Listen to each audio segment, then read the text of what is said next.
Opa, boa tarde.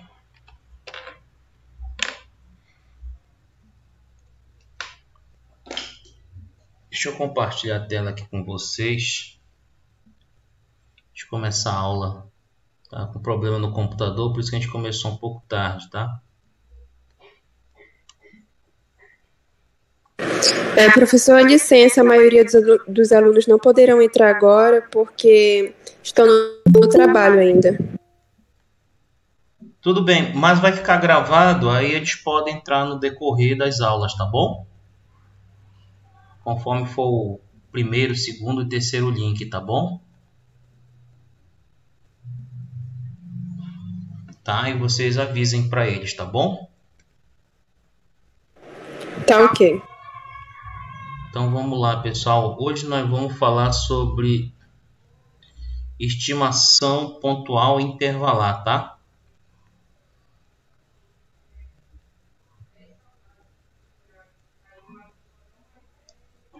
Então, quando a gente entra na parte de estimação pontual intervalar, a gente está entrando numa parte da estatística que é chamada a estatística inferencial. Aqui tem com base a probabilidade, a teoria de probabilidades, e a gente está levando em consideração que a gente quer fazer uma estimativa do parâmetro da população, né, a partir da amostra.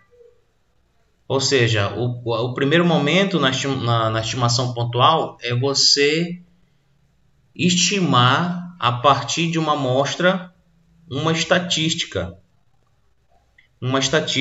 né, que é função da amostra, para estimar o valor do parâmetro, né, da população, que em geral nós nunca conhecemos.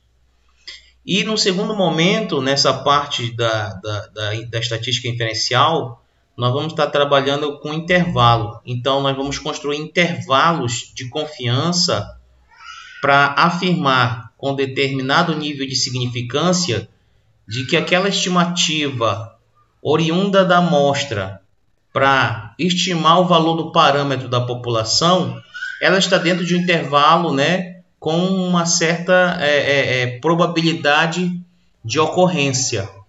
Então, é essa parte que nós vamos tratar na aula de hoje, né? Então, por exemplo, nós temos, suponha aí como exemplo, ó, suponha que tivéssemos interesse na renda média dos habitantes de uma cidade para investigar o seu valor. Optou-se por um estudo por amostragem. Na amostra acolhida, verificou-se uma estimativa de R$ 800 para a renda dos habitantes da cidade. Com base nesta estimativa, o que se pode dizer do parâmetro populacional correspondente? Então, você buscou uma amostra para investigar se a média, né, que você alcançou aqui de 800, se realmente ela é a média de renda dessa população. Se, na verdade, essa média oriunda da amostra, né, essa estimativa, se de fato ela é realmente condizente com o parâmetro, que é a média, né, de renda da população. Então, nós sempre não temos acesso ao parâmetro da população, que seria a verdadeira média, a verdadeira renda média da população desta cidade, e por isso nós recorremos a uma amostra. Então, quando nós achamos essa estimativa, ela é uma estimativa pontual. E no exemplo 2 aqui, se nós fôssemos escolher uma amostra de 50 contra-cheques de um total de 2.000 funcionários de uma grande empresa e obtivéssemos a porcentagem de pessoas que tiveram descontos por falta ou atrasos num mês considerado. É função da estatística inferencial determinar se este resultado encontrado em 50 trabalhadores é estatisticamente significante. Então, veja só, você tem uma empresa onde você tem 2.000 funcionários e você quer fazer alguma afirmação a respeito dessa população a partir de uma amostra de 50 contra-cheques. Então, o que você achar como estatística, que é função da amostra, com base nesses 50 contra-cheques, Será que isso é condizente com a realidade dessa empresa para os 2.000 funcionários? Então, a estatística ela está sempre buscando, né? Isso aí é uma tarefa da estatística inferencial. Mais à frente aqui, ó. Então, a estatística inferencial realiza, portanto, conclusões sobre o parâmetro, né? Sobre os parâmetros populacionais, ou seja, a média, variância, desvio padrão, proporção, de interesse através da informação da amostra desta população, né? Então, essa é a meta, né, da estatística inferencial. Inferir, concluir alguma coisa para o parâmetro da população a partir de uma estimativa ou estatística que é função da amostra. Então, essa é a tarefa da inferência, né, da estatística inferencial.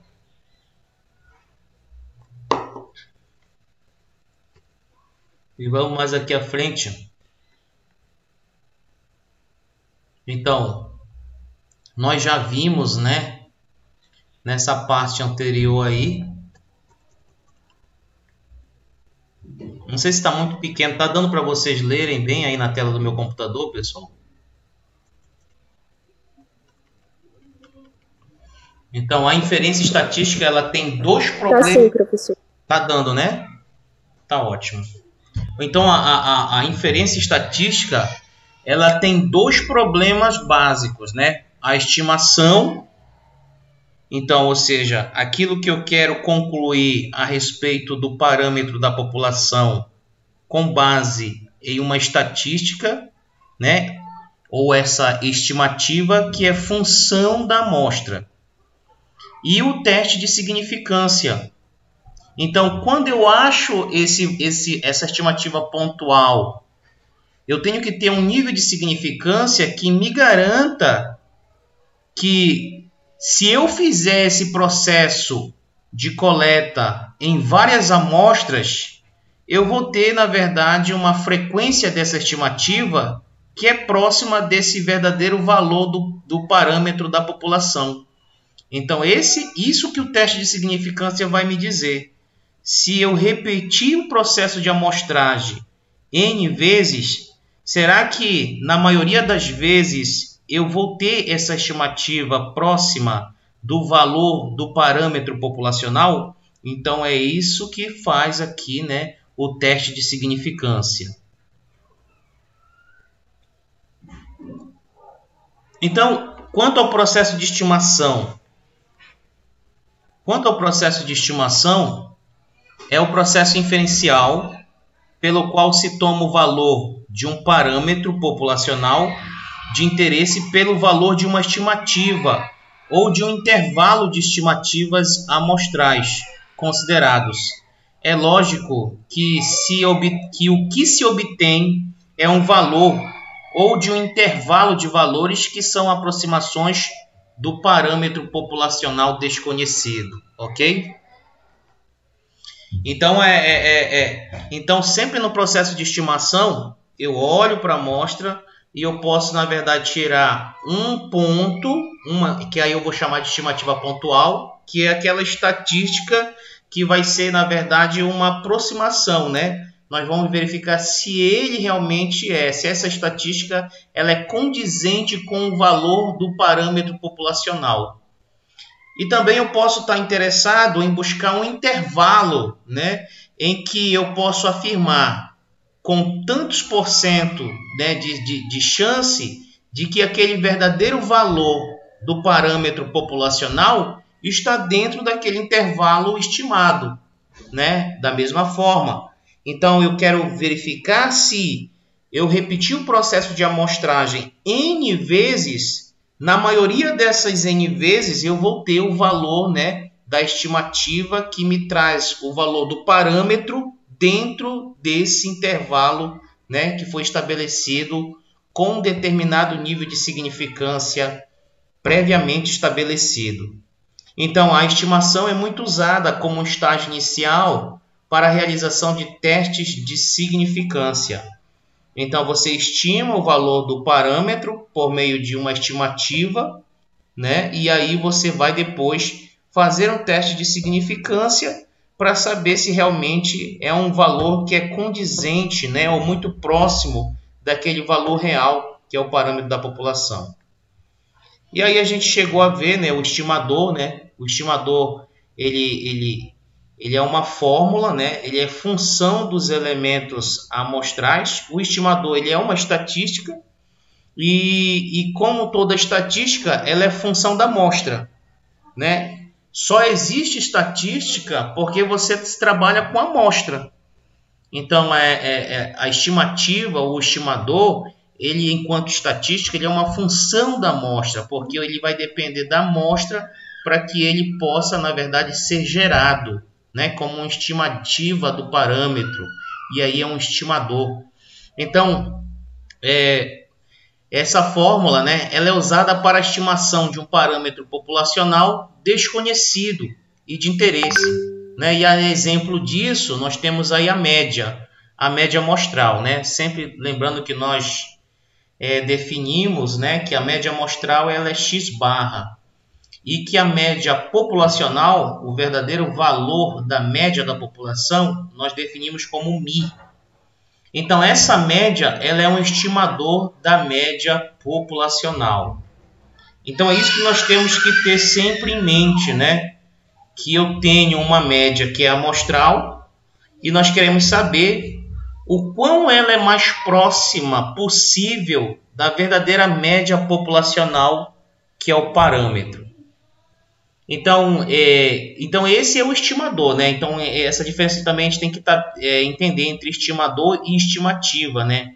O estimador é uma fórmula, né? É uma estatística. E a estimativa é o resultado obtido, né? Então, vamos lá. Estimador é a média amostral. Mas o resultado é uma estimativa. Então, é isso que a gente tem que ter sempre em mente também. O exemplo, por exemplo, média é o somatório de todos os elementos dividido por n. É um estimador. A fórmula, né?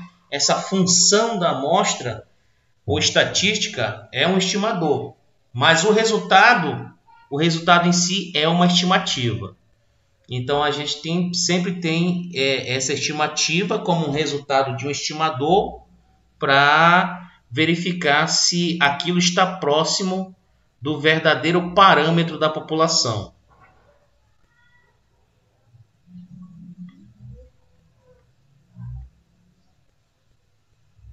Com base nisso, nós temos aí os tipos de estimação. Então, a estimação pontual, né? Quando eu estou verificando exatamente o valor de uma estatística, né? De um estimador, que ele é obtido com base no resultado, que é uma estimativa. Então, eu tenho essa estimação pontual. Então, eu quero depois verificar, né? Se esse estimador aí ele está dentro de um intervalo de confiança onde eu possa garantir, olha, de tantas vezes que eu repita o processo de amostragem e calcule esse estimador por meio de uma estimativa, então eu tenho tantos % de chance de que ele se encontre no verdadeiro intervalo, né? Naquele intervalo estabelecido, né? Então, se ele está dentro daquele intervalo, então eu posso garantir determinado nível de significância que ali se situa o verdadeiro parâmetro da população. Seja a média, seja a variância, seja o desvio padrão, ou seja a proporção. Então, a estimação pontual. Quando, a partir de uma amostra, procura-se tomar o valor do parâmetro, né, populacional desconhecido por um único número, geralmente a correspondente estatística amostral. Então, você tem a população, você de repente está interessado na média de altura, então você não vai trabalhar com toda a população, trabalha com uma parte dela. Portanto, você foi lá buscar na amostra uma estimativa, que é um resultado para o estimador, e esse estimador você quer ter ideia de que o quanto que mais próximo ele está do verdadeiro parâmetro, né? Da verdadeira média de altura da população, por exemplo. Então, essa é a estimação pontual. Você pegar um único valor, né, do estimador por meio de uma estimativa e verificar se o quanto que ele está próximo do verdadeiro parâmetro da população.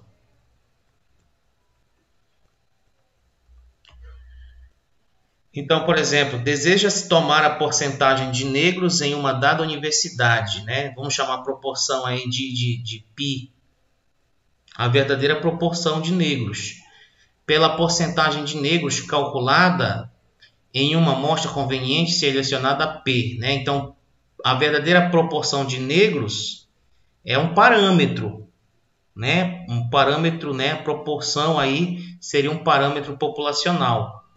Mas quando você pega aí uma amostra, então você tem um estimador, ok? Aí a gente denotou aqui por P.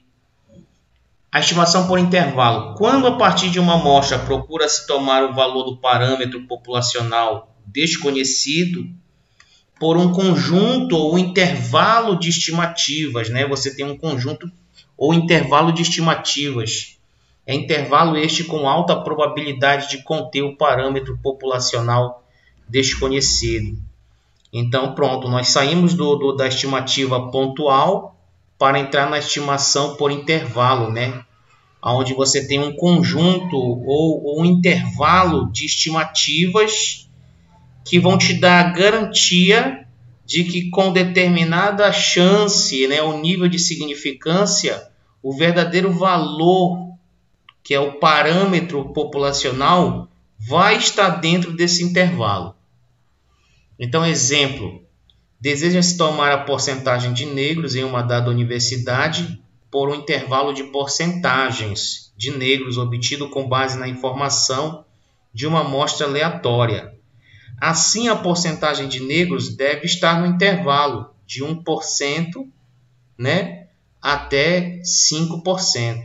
Então, aqui você tem o verdadeiro valor da proporção de negros, mas ela está delimitada por um conjunto de estimativas, né, amostrais do percentual de negros. E aí a estimativa, né, intervalar é de que esse verdadeiro parâmetro, que é a proporção de negros, situa-se entre 1% e 5%. Na universidade, com 95% de certeza, né?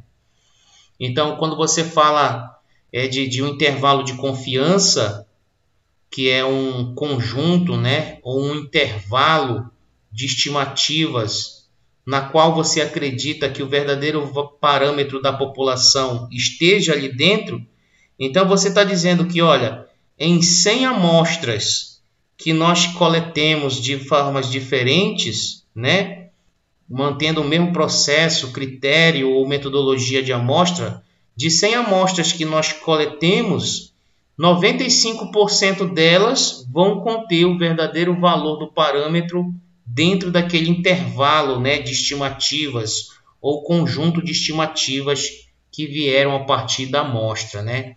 Então, é esse entendimento que nós devemos ter aqui nessa estimação por intervalo, né? De que em 100 amostras diferentes que nós coletemos, 95 delas vão conter o verdadeiro valor do parâmetro populacional, delimitado por intervalo ou conjunto de estimativas oriundas da amostra, né? Então, isso é em termos de chance. Se você fosse fazer esse processo 100 vezes, 95 vezes dela, você teria o verdadeiro valor dentro daquele intervalo. Obviamente que isso é a interpretação. Você não vai fazer uma coleta, né? Coletar 100 vezes, 100 amostras. Não, você vai trabalhar somente com uma amostra. E aí você vai mais aqui à frente, ó. Deseja-se tomar a porcentagem de negros em uma dada universidade, o verdadeiro parâmetro π, pela porcentagem de negros calculada em uma amostra convenientemente selecionada, né? Então, você está sempre querendo encontrar o verdadeiro valor do parâmetro partindo de uma estimativa que é o resultado de um estimador, que é função da amostra. Bom, partindo ainda dessa estimação por intervalo, bom, aqui tá. Quando a partir de uma amostra procura-se tomar o valor do parâmetro populacional desconhecido por um conjunto ou intervalo de estimativas, intervalo este com alta probabilidade de conter o parâmetro populacional desconhecido, né? É aquela ideia de que nós falamos anteriormente, né? De que em 100 amostras que você colete diferentes, né? 95 delas vão conter o verdadeiro valor do parâmetro populacional dentro daquele conjunto ou intervalo de estimativas que foram, né, oriundas da amostra. Então, exemplo, né, aqui a gente já viu, né, de novo em relação àquela parte lá que nós vimos dos negros. Então, qualidades de um estimador, nós já falamos isso lá no início da nossa disciplina, né? Então, vamos supor dois estimadores, né? Quando se fala estimador, tem esse símbolo teta-chapéu, teta, né? Chapéu, teta é a letra, né? Chapéu significa sempre o estimador. Toda vez que aparecer esse símbolo aqui, né? Um chapéuzinho aqui, você está diante de um estimador. Então, olha, vamos supor dois estimadores, teta 1, chapéu, teta 2, chapéu, do mesmo parâmetro populacional. Então, qual é o melhor? Então, nós chegamos agora a uma situação problema, né? Você tem um conjunto de estimadores para um parâmetro populacional, né? Se você tem uma variedade, você coleta diferentes amostras e você tem uma variedade de estimadores, né, desse parâmetro populacional. E aí a pergunta que surge: qual é o melhor, né? Qual é o melhor estimador? Essa pergunta que, enquanto pesquisador, nós devemos sempre fazer. Para essa resposta, surgem dois problemas a saber.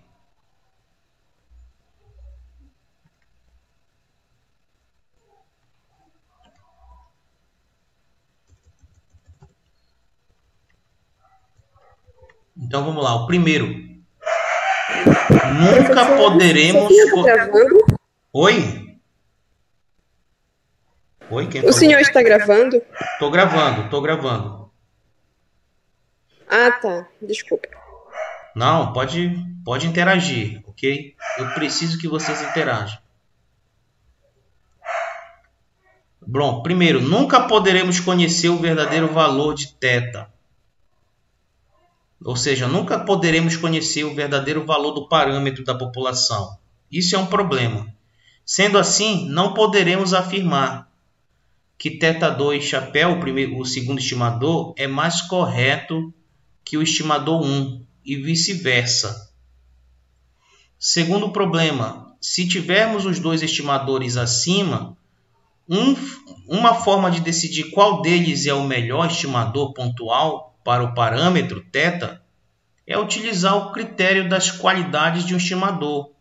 Aquele que reunir o maior número dessas qualidades deve ser o escolhido. Então, quais são as qualidades de um estimador, né? Para que ele seja melhor do que outro, né? Então, tendo dois estimadores, teta 1 e teta 2, qual é o melhor? Então, é aquele que tiver o maior número das qualidades de um estimador. E qual é o primeiro? É o estimador não tendencioso, justo ou acurado, né? Então, quando nós queremos ter o resultado fidedigno de uma pesquisa, nós, enquanto pesquisadores, estamos em busca de um estimador que seja não tendencioso, justo, né? Ou acurado, né? Esse termo acurado quer dizer fidedigno, né? Fiel, leal. Então, é a primeira qualidade de um bom estimador. Então, é aquele cujo valor esperado da sua distribuição amostral é o próprio valor do parâmetro, né? Então, isso aqui também E aí eu peço para que vocês acompanhem lá as outras aulas, porque o conhecimento anterior é importante para o conhecimento posterior que nós estamos ministrando na disciplina. Então, quando você tiver a esperança do estimador, né, ou seja, o valor esperado, né, esperança, né, se você repetisse N vezes o processo, qual seria o valor esperado? Então, é a média. Então a esperança do estimador tem que ser igual ao parâmetro, né? Então, qual seria a esperança da média amostral? É que ela seja igual, né, à média populacional. Então, a esperança do estimador tem que ser igual ao parâmetro da população. Então, a esperança do estimador, que é oriundo da amostra, tem que ser igual ao parâmetro, que é oriundo da população. Então, essa aqui vai ser, na verdade, né, a condição para o cumprimento da primeira qualidade de um estimador bom, que ele seja não tendencioso, justo ou acurado. Então, exemplo, a média amostral. Ela é um estimador justo do parâmetro, né, θ, ou seja, do verdadeiro valor da população. Como já vimos mostrado na unidade anterior, em distribuição por amostragem da média, pois a esperança da média amostral é igual à média populacional. Então, aí é essa condição. Então, isso mostra que a média, né, quando a gente frisa nessa condição do parâmetro populacional média, lembre sempre, nós temos parâmetro populacional média, variância, desvio padrão e proporção. Então, no caso da média populacional, um bom estimador não tendencioso, né, que nós vimos aqui em cima, não tendencioso, justo ou acurado, é a média amostral. A média amostral tem essa qualidade aí para ser um estimador, né, da média populacional. E qual é o segundo critério para que nós tenhamos um bom estimador? É que ele seja consistente ou convergente. Como assim consistente ou convergente?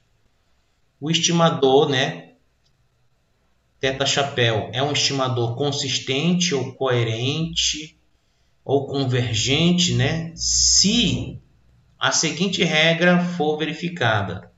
Se a esperança do estimador é igual ao parâmetro e se o limite, né, da variância do estimador quando n tende ao infinito é igual a zero. Então, não se atenham muito a essa questão matemática, né? Mas isso daí é mais uma demonstração lá para quem é do bacharelado em estatística. Mas isso daqui é uma condição para que nós tenhamos aí também como qualidade de um bom estimador, é que a esperança do estimador seja igual ao parâmetro e que o limite da variância do estimador, quando n tende ao infinito, tem que ser igual a zero. Então, vamos lá. Então é um estimador consistente para θ. Então, se essa condição aqui acontece, então ele é consistente, né, ou convergente para θ. Esta qualidade também é chamada de lei dos grandes números, ou regularidade estatística dos resultados, ok? Então, quanto mais você aumenta o valor da amostra aí, então mais aquele resultado tende, né, da estimativa para o valor real do parâmetro da população. E também tem um terceiro, né, um terceiro critério. Além dele ser não tendencioso, consistente, ele tem que ser eficiente ou preciso. Então, ele vai ser eficiente ou preciso,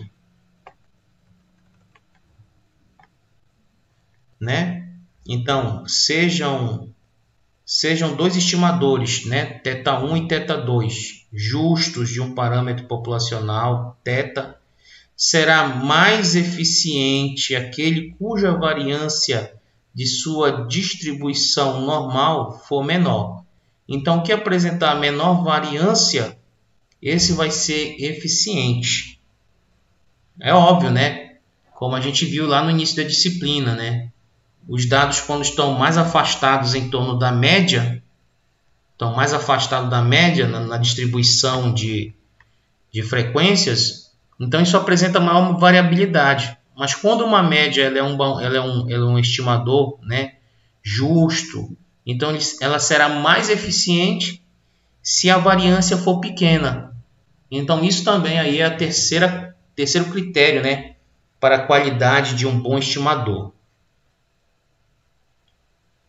Então mais à frente.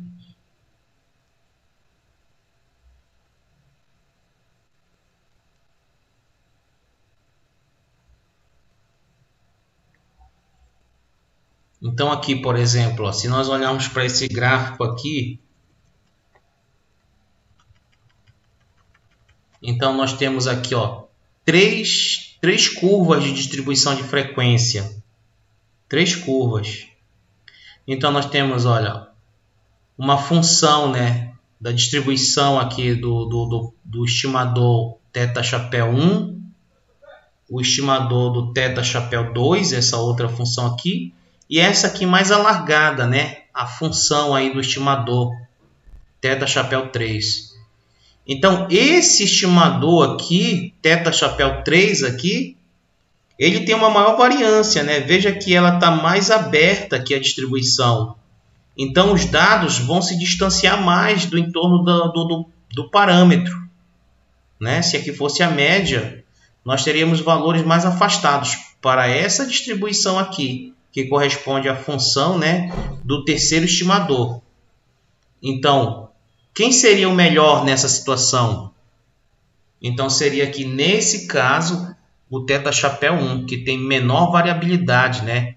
Então as extremidades da cauda da distribuição de frequência estão mais próximas do verdadeiro parâmetro aí dessa população, né? Que é o ponto central aqui. Poderia ser a média no caso. Então é essa ideia que a gente tem que ter, né? Que quem tem a menor variabilidade também é uma qualidade para que você tenha um bom estimador. Então, ó, diante do que foi explicado, né? Então, olhando lá para cima, quais os estimadores de θ, né? Quais os estimadores justos de θ? Né? Tudo indica aí que seria, né, na verdade, o θ chapéu 1.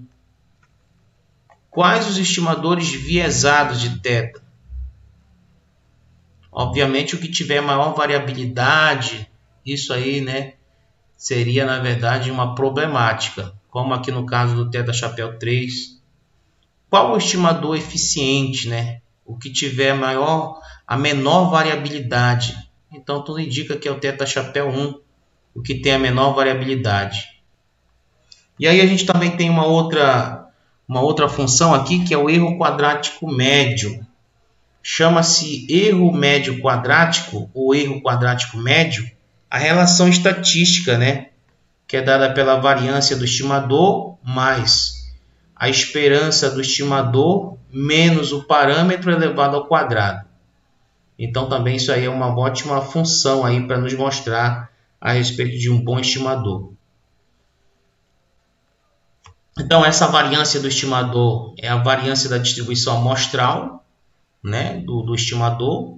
Essa esperança do estimador é a esperança da distribuição amostral de θ chapéu, né, que é o estimador. E o parâmetro é o valor hipotético do parâmetro populacional. A gente vai ter que trabalhar aí com hipóteses, né? Então essa variância do estimador mede a eficiência ou a precisão do estimador. E esse desvio aí, né, esse desvio aqui, ele na verdade vai ser mede a tendência ou acurácia do estimador. Isso aqui tem que ser o mais próximo de zero possível, né? Se você tiver esse termo aqui tendendo para zero, esse teu erro quadrático médio aqui vai tender para a variância do estimador. Então isso daí também é um critério muito bom para achar um estimador que é justo, né? Acurado, não tendencioso, eficiente. Então são esses critérios que a gente tem que estar atento. Então, qual a interpretação desse erro quadrático médio, né?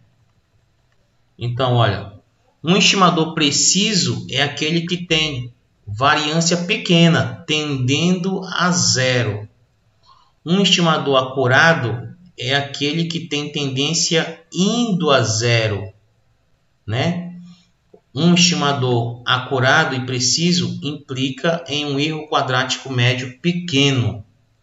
E quanto menor o valor do erro quadrático médio de um estimador, maior será a qualidade do estimador em estudo. Então isso aí é importante para nós termos esse entendimento, né, de qual é o melhor estimador para eu inferir a respeito do parâmetro populacional. Exemplo: tem-se duas fórmulas distintas para estimar um parâmetro populacional. Para ajudar a escolher o melhor, simulou-se uma situação onde o parâmetro é igual a 100. Dessa população, retirando-se 1000 amostras de 10 unidades, cada uma, e aplicaram-se ambas as fórmulas às 10 unidades de cada amostra. Desse modo, obtém-se 1000 valores para a primeira fórmula e outros 1000 valores para a segunda fórmula, né? T1 e T2, cujos estudos descritivos estão resumidos abaixo. Qual das fórmulas você acha mais conveniente para estimar? Por quê? Então aqui a gente tem só os resultados, tá bom? Então, olha, o primeiro estimador T1 teve média 102 e o outro teve uma média 100, né? A fórmula 1 trouxe o estimador T1 e a fórmula 2 trouxe o estimador T2. Então a média de 1 é 102 contra 100. A variância do primeiro estimador é 5, ou seja, menor que a variância do segundo estimador. Já a mediana é 100, né? É 100. Então, nesse segundo caso aqui, já é melhor o da fórmula 2, porque está mais próximo da média. E a moda aqui, 98, né? 98 já para cá 100, né? Então, maior variabilidade já foi aqui no 2. Então, já foi melhor aqui no caso o T1. Então vamos lá, solução. O erro quadrático médio do primeiro estimador, né? A gente usou aquela fórmula lá. Então a variância, né? A variância que nós vimos anteriormente, mais a esperança, que é a média do estimador, menos a média, né? A média e menos o valor do parâmetro, né? Que é 100, porque foi dado bem aqui, ó, no problema. Então, fazendo ambos os estimadores, T1 e T2, a gente vai chegar que um teve um erro quadrático médio 9 e o outro teve um erro quadrático médio 10. Então, quem é o melhor? É a estatística 1, né? É o estimador 1 que teve o menor erro quadrático médio. Então, vamos lá. Conclusão. A fórmula 1 oferece o melhor estimador, pois tem erro quadrático médio menor, apesar de o estimador ser tendencioso, né? Ele ser tendencioso. Por que ele é tendencioso, né? Ele tem, olha, média 102, né? Que está mais afastado do verdadeiro parâmetro, que é 100. O outro teria sido melhor. Então, olha, veja bem, né? Que conclusão a gente poderia chegar olhando pela média, né? Pela média do primeiro, nós o rejeitaríamos. O melhor seria o T2, que é mais próximo do parâmetro. Mas quando a gente usa as outras informações aqui, a gente vai verificar que o melhor é o que possui menor erro quadrático médio. E foi exatamente a estatística, né? A fórmula 1. Então, olha só o que poderia nos levar a uma conclusão precipitada e errada a respeito da estimativa em relação ao parâmetro da população. Então, por isso que a gente tem que considerar o erro quadrático médio. Então, isso seria entendimento aí para a gente verificar qual seria o melhor estimador pontual, tá? E aí a gente começa a entrar agora no conceito de intervalo de confiança. Intervalo de confiança, ao contrário da estimativa pontual, estabelece um conjunto de estimativas para o parâmetro e o objetivo é informar sobre o valor do mesmo. Então, portanto, a estimação pontual estabelece apenas uma estimativa para o parâmetro populacional. Já a estimação intervalar indica para o valor do parâmetro populacional um intervalo, um conjunto de estimativas.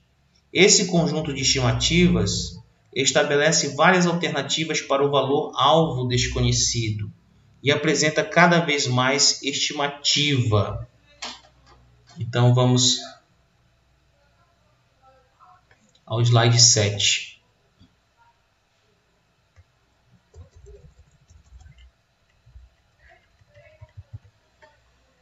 Então, daqui a confiança requerida aumenta. Cada estimativa incluída no intervalo de confiança é uma informação a mais a respeito do valor do parâmetro. A gente vai ver mais à frente como é que isso fica em termos gráficos, tá bom? A confiança da estimação intervalar tem a ver com o número de estimativa que se quer disponibilizar para se conhecer ou se ter informação sobre o parâmetro. Quanto maior a confiança arbitrada, mais largo então será o intervalo de confiança, fornecendo assim um leque maior para valores aceitáveis, possíveis para o parâmetro, isto é, um conjunto maior de estimativas que informe o valor provável do parâmetro. Ou seja, enquanto na estimativa pontual a gente só tem um valor para estimar o verdadeiro valor do parâmetro populacional, na estimativa por intervalo você tem uma infinidade de valores prováveis, né, de estimador, que são possíveis bons estimadores aí para o verdadeiro parâmetro da população. Então, se na estimativa pontual eu tenho apenas um e quero saber se ele é um bom estimador para o parâmetro, na estimativa intervalar eu tenho um conjunto, né, de estimativas. E aí eu posso escolher entre uma infinidade de estimadores para saber qual é o melhor estimador do parâmetro. Então, uma estimação intervalar que envolva um erro padrão grande de um número maior de estimativas para o parâmetro do que um estudo intervalar que envolva estimativas para o erro padrão menor. A distância média das estimativas ao parâmetro é medida pelo erro padrão, né? Então aqui é como se tivesse, na verdade, o quanto que em média, né, a média se distancia da verdadeira média da população, né? Olha só, então quanto que em média a média amostral se distancia da verdadeira média da população. Esse é o entendimento do erro padrão. Portanto, né, a amplitude do intervalo de confiança também depende do erro padrão. E a gente vai ver o que significa esse erro padrão lá na fórmula quando for para calcular o intervalo de confiança. Um intervalo de confiança com um erro padrão pequeno para estimativas terá uma amplitude menor. Então, se tu tiver um erro padrão pequeno, você tem um intervalo de confiança menor, né, do que o intervalo de confiança com erro padrão grande, com a mesma confiança estabelecida. Quer dizer, um intervalo de confiança com um erro padrão pequeno terá um conjunto de estimativas aceitáveis para o parâmetro menor que o intervalo de confiança que envolva estimativas com erro padrão maior, ambos com o mesmo nível de confiança arbitrado.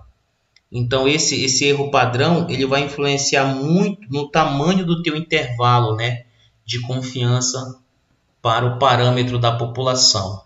Então é importante também frisar em cima desse erro padrão.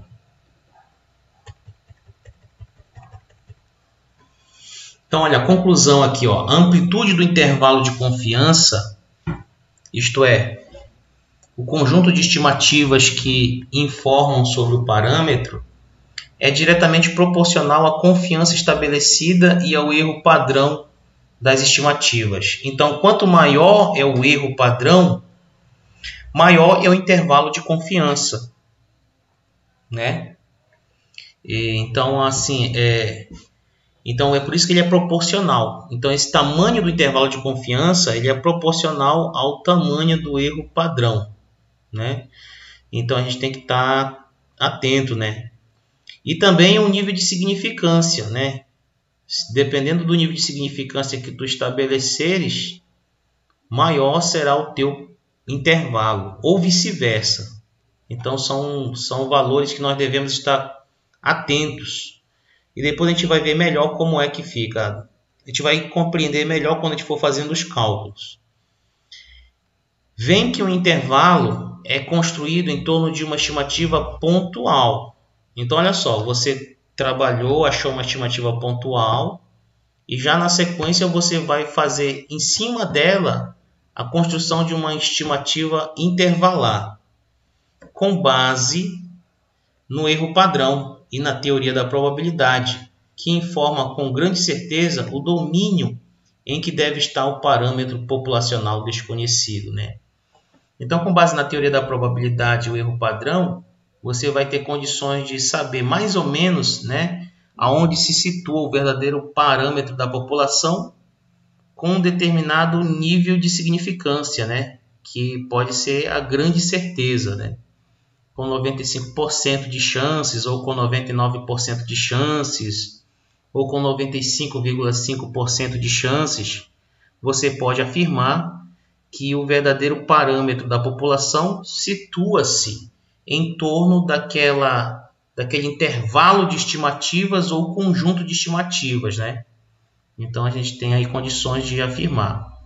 Agora, cuidado, né? Um nível de significância, né, que muito grande vai te dar um nível de significância muito grande, né? Vai te dar condições de tu não ser muito preciso nesse intervalo de confiança. Então a gente tem que ser aí, na verdade, né, nesse nível de significância bem rigoroso, né? Por isso que você tem que ter aí valores de confiança, né, bem altos, né? Bem pequenos no caso, para que você possa, na verdade, estabelecer um tamanho que te dê uma probabilidade alta de que o verdadeiro valor da população esteja dentro daquele intervalo.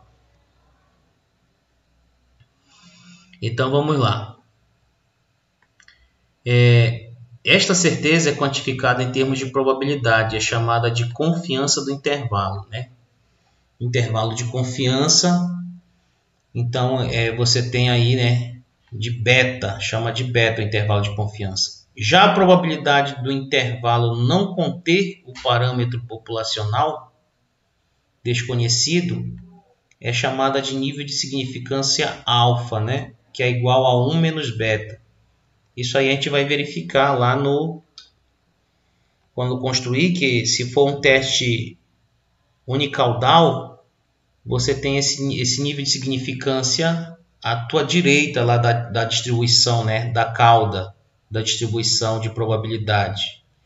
E se for um teste, né, bilateral, então você vai ter esse valor do nível de significância, né, dividido para os dois lados. Então seria um alfa sobre 2. Então, quanto menor for esse valor de alfa, então mais preciso você vai ser na construção daquele intervalo de confiança. Então, as confianças mais utilizadas são 68. Na verdade, aqui, na verdade, a controvérsia, né? Os níveis de significância mesmo mais aceitáveis é 95%, né? O intervalo de confiança, né? A probabilidade, né,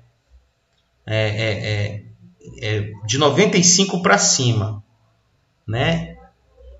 Muitas pesquisas realizadas com nível de significância aí, né, que façam um intervalo de confiança aí com 94 para baixo por cento, já perde um pouco a credibilidade da pesquisa. Então a gente aceita aí mesmo o intervalo de confiança com 95% de chances de que o verdadeiro parâmetro esteja dentro daquele intervalo. E são chamadas de intervalos de confiança notáveis, né? mais notável mesmo aqui é 95 para cima. Não considera-se muito, né, tão notável 68% e 90%. 10 minutos. Vocês vão ter aula depois?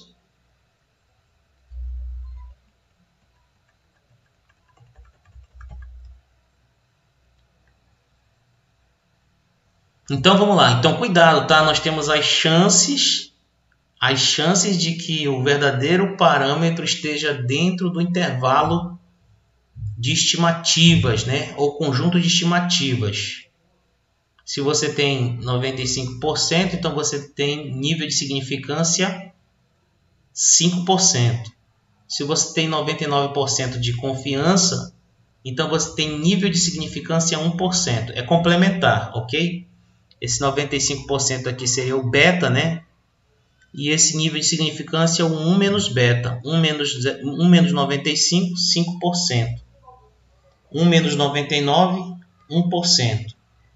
Então, cuidado. Nível de significância é uma coisa e a confiança, né? O intervalo de confiança, né? A confiança de que aquele parâmetro esteja dentro do intervalo é outra coisa, tá? Então, vamos lá. Expressão dos intervalos de confiança. A expressão de intervalo de confiança origina da lei das probabilidades, que configuram as curvas das distribuições por amostragem das estimativas envolvidas na construção do intervalo de confiança, tá? Então, nós temos aqui, na verdade, né, leis das probabilidades que estão ali, na verdade, caracterizadas por distribuições de probabilidade, né? São curvas de distribuições de probabilidade que são utilizadas no processo de amostragem. E a gente vai ver isso aí com mais calma lá na frente.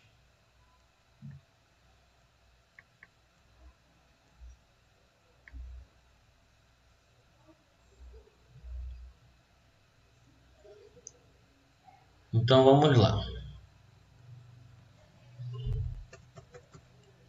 Pessoal, vocês vão ter aula depois da minha?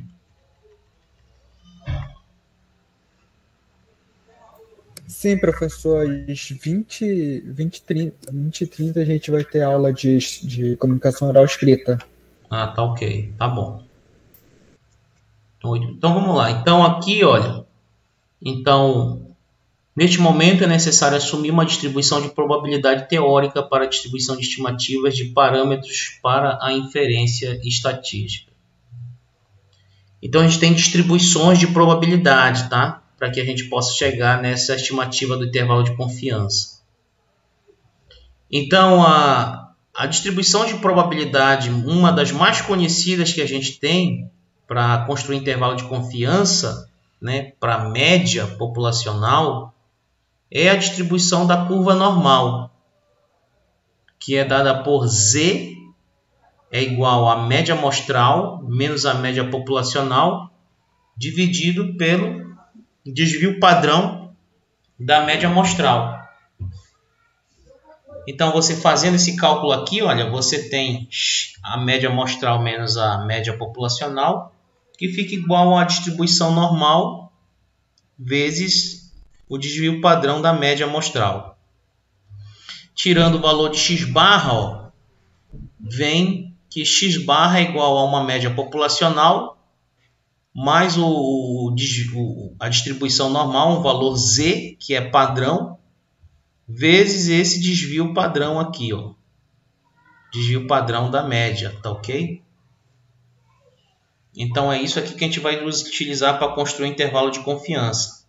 Então a distância, né, mi mais z, que é a distribuição normal, o valor z da distribuição normal, para determinado nível de significância, vezes o desvio padrão da média, então ele é simétrico. Ele tem a distância mais à direita e tem a distância mi menos z à esquerda, ok? Nós vamos verificar mais lá na frente como é que se constrói isso graficamente.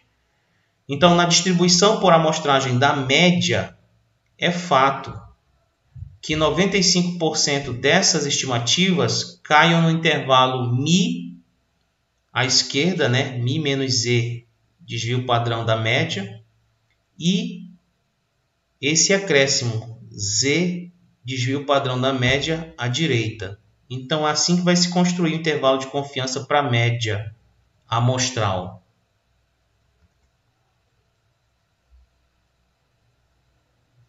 Então, vamos aqui mais à frente.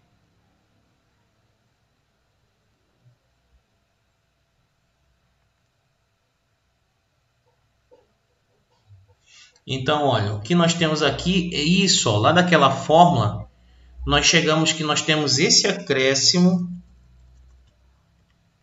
Nós temos esse acréscimo à esquerda e à direita. Então, isso aqui vai nos dar esse direcionamento. Ó. Eu tenho uma distribuição normal, onde eu tenho uma média μ. E se eu quiser um intervalo construído à esquerda, eu tenho a média populacional menos esse erro padrão aqui, esse erro aqui. E mais também à direita, acrescenta-se, né, essa distribuição normal vezes o desvio padrão. Então, é isso que tem aí o intervalo de confiança para a média populacional. Portanto, olha, então o valor da média populacional, que é estimada pela média amostral, tem esse valor do parâmetro da média, né, μ, menos esse termo à esquerda, e o acréscimo sobre μ, que é a média populacional, desse valor à direita. Então, é isso que fica aí, ó, construindo um intervalo de confiança. Ok?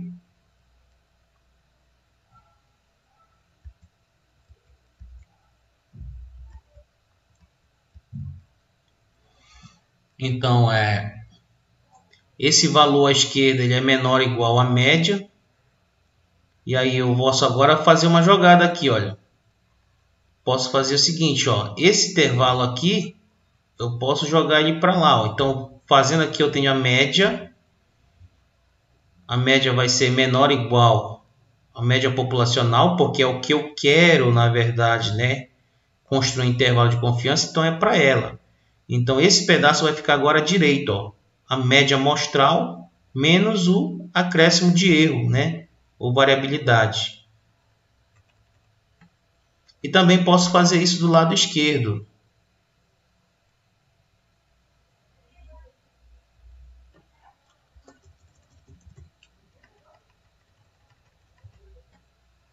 Né? Fazendo também do lado esquerdo, nós temos que essa média é maior, né? Maior ou igual do que x barra menos esse erro. E aí o que eu vou ter para 95% de confiança? Esse intervalo de confiança para o verdadeiro parâmetro da população média. Ó.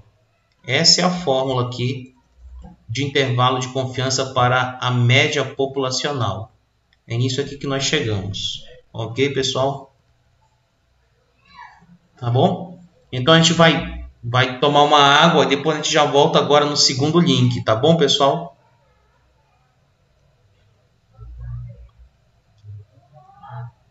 Tá ok? Vamos lá no segundo link. Se tiverem dúvida, perguntem, tá bom? Por enquanto é só discussão teórica. Vamos para o segundo link.